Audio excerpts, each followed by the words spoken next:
Hello friends, welcome back to the Learning Point classes. I hope you all are good and doing well. Let's start with the question answer. Question 41. Bogus कोई is important because. Bogus कोई important क्यों है?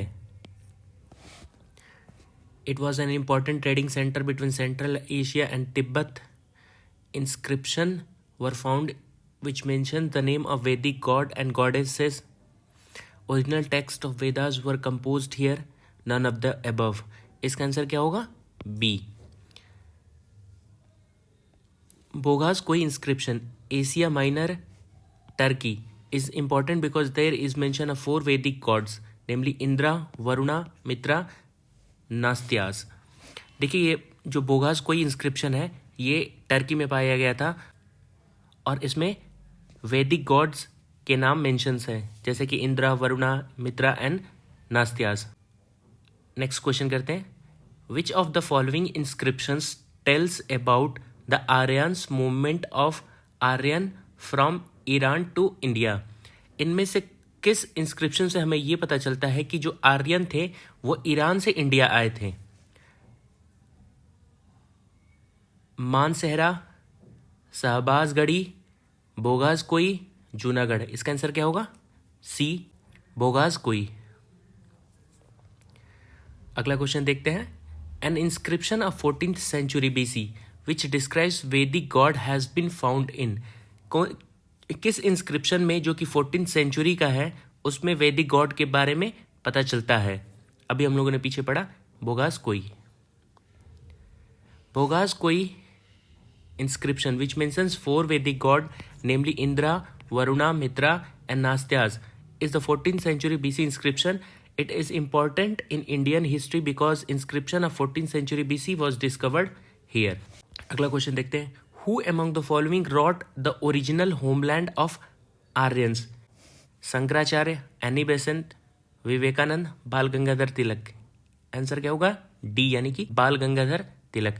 बाल Gangadhar Tilak in his book the Arctic home in the Vedas. ये बहुत ही important book है इसलिए हमें इसे याद रखना है. That the theory that North Pole Arctic region was original home of Aryans but this theory of Tilak is not acceptable to the historian.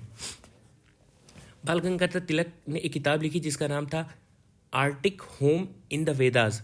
उनमें उन्होंने बोला था कि जो भी आर्यंस हैं वह नॉर्थ पोल से आए हैं यानी आर्टिक रीजन से, लेकिन ये थ्योरी एक्सेप्टेबल नहीं था हिस्टोरियन को. अगला क्वेश्चन देखते हैं. द नेम ऑफ स्क्रिप्चर इन विच पुरुषा मेढा वॉज मेंशनड. किस स्क्रिप्चर में पुरुषा मेढा मेंशन है? कृष्णा यजुर्वेदा, शुक्ला यजुर्वेदा, शतपथ ब्राह्मणा, पंचविश ब्राह्मणा. इसका आंसर क्या होगा?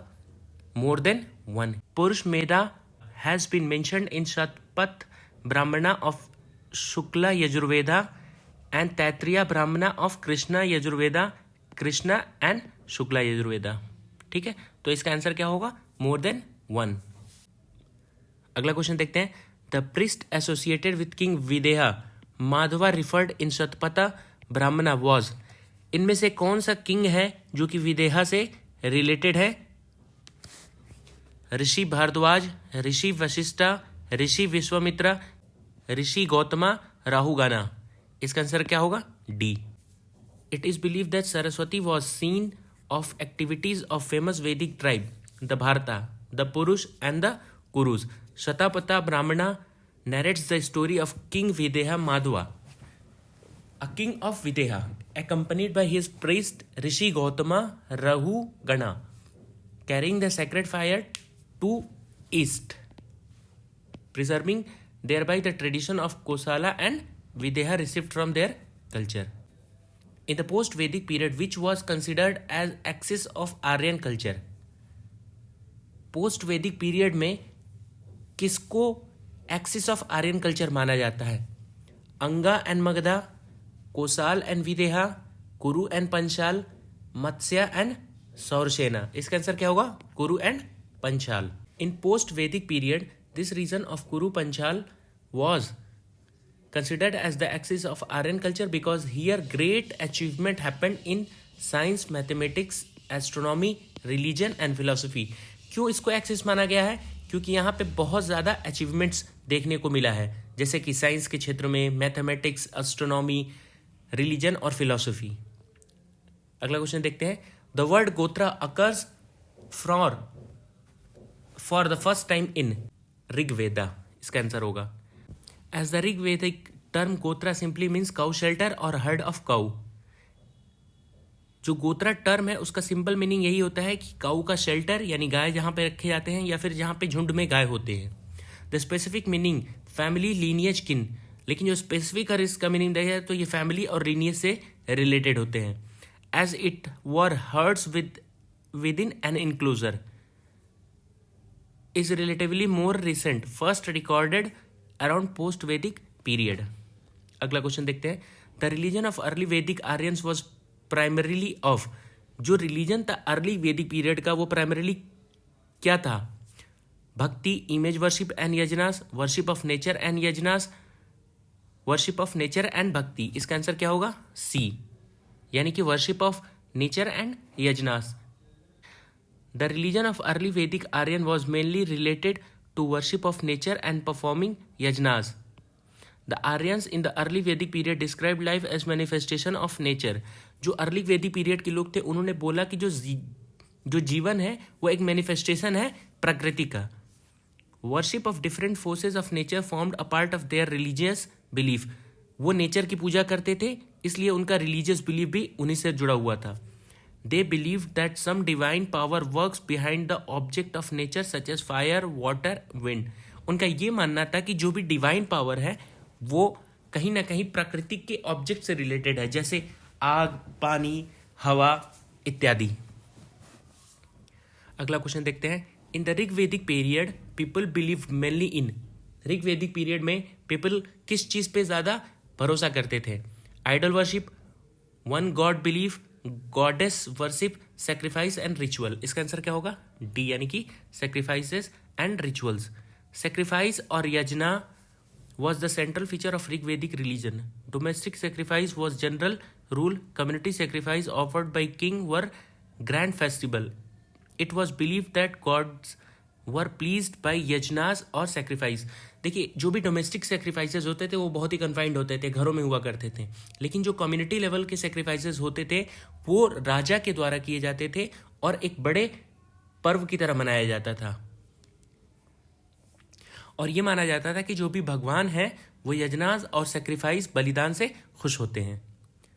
अगला क्वेश्चन देखते हैं। Famous battle of 10 king was fought on the bank of river.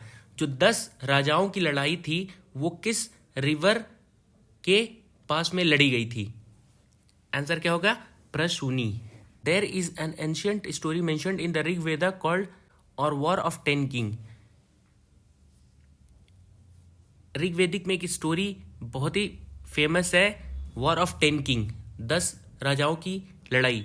On the bank of river Parushni there lived a descendant of India's eponymous king Bharata named Sudas. और उससे एक और किंग के बारे में पता चलता है, भारता, जिनका नाम सुदास था। The great achievement of Sudas was his thumping victory over the confederacy of 10 king. सबसे ग्रेट अचीवमेंट जो था सुदास का वो क्या था? Thumping victory. बहुत ही जोर और शोर से जीत हुई थी उनकी। उन्होंने 10 राजाओं को एक साथ हराया था। The famous battle of 10 king as described in Rigveda was fought on the bank of, repeated question है, Parushni. Which of the following river among the following referred as Matetama, Devitama, Naditama? Sindhu, Saraswati, Vitasta, Yamuna. इसका आंसर क्या होगा? बी, यानी कि Saraswati. Saraswati river was considered as the most pious and respected river during the Rigvedic period. In the Rigvedas Saraswati is referred as Matetama, Devitama and Nanditama, means best of all mother, best of all goddess and the best of all rivers respectively. यानी कि जो Saraswati river है वो सबसे पवित्र, सबसे अच्छा और सबसे बढ़िया गॉडेस माना गया है सभी नदियों में से। अगला क्वेश्चन देखते हैं। Given the name of tribe which is not related to the Panchajana of Rigveda Aryan. इन दिए गए हुए ट्राइब्स में से कौन सा ऐसा ट्राइब है जो कि पंचजना से रिलेटेड नहीं है? यादू, पुरु, तुरुवासा, कीकत। इसका आंसर क्या होगा? डी, यानी कि कीकत। पंचजना suggested 5 specific tribes whose eponymous ancestors were the founder of the clan, namely Yadu, Turvasa, Duruya, Anu and Puru. Kikat was not among them. ठीक है, कीकत उनमें से नहीं था. In the ancient period, chief livelihood source of Aryan was. Ancient period में chief livelihood source क्या था Aryan के लिए? एग्रीकल्चर. ठीक है. In the ancient time the Aryan were dependent on agriculture and hunting for their livelihood. वो agriculture पे और हंटिंग पे डिपेंड करते थे. अगला क्वेश्चन देखते हैं. द वर्ड यावा mentioned in the Rig Veda is used for which agricultural product.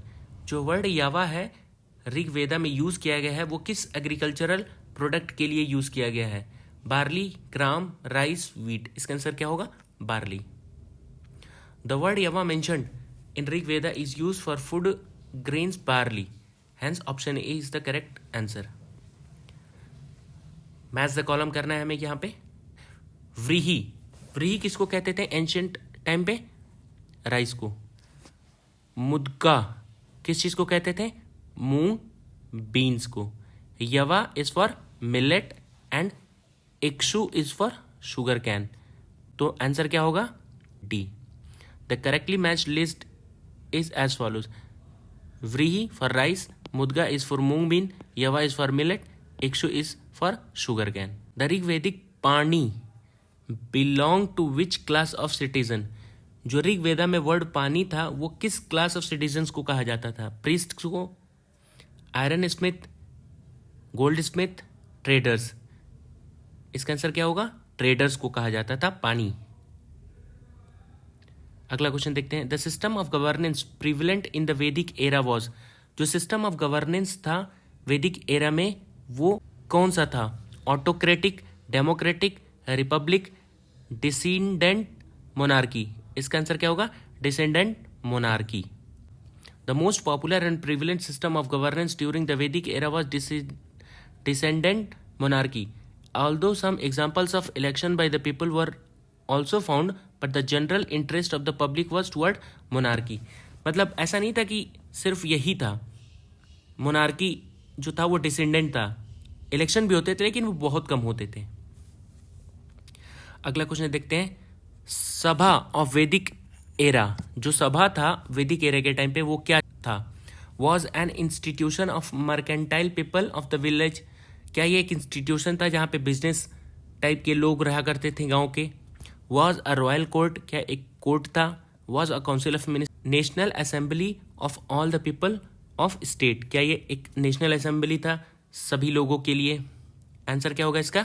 सी, यानी कि was a council of minister. ये काउंसिल ऑफ मिनिस्टर को रिप्रेजेंट करता था. During the Vedic era the two institution नेमली सभा एंड समिति. दो इंस्टीट्यूशन होते थे वैदिक पीरियड के टाइम पे, एक सभा और एक समिति. जो सभा होता था उसमें जो इम्पोर्टेंट डिग्नेटरीज होते थे वो वहाँ पे रहते थे जैसे मिनिस्टर. और समिति आम लोगों के लिए एक ग्रुप था. ठीक है. समिति was the assembly of common people in the state. इसी के साथ इस लेक्चर को यहीं पे एंड करते हैं. I kindly request you to please subscribe and like. Thank you and have a nice day.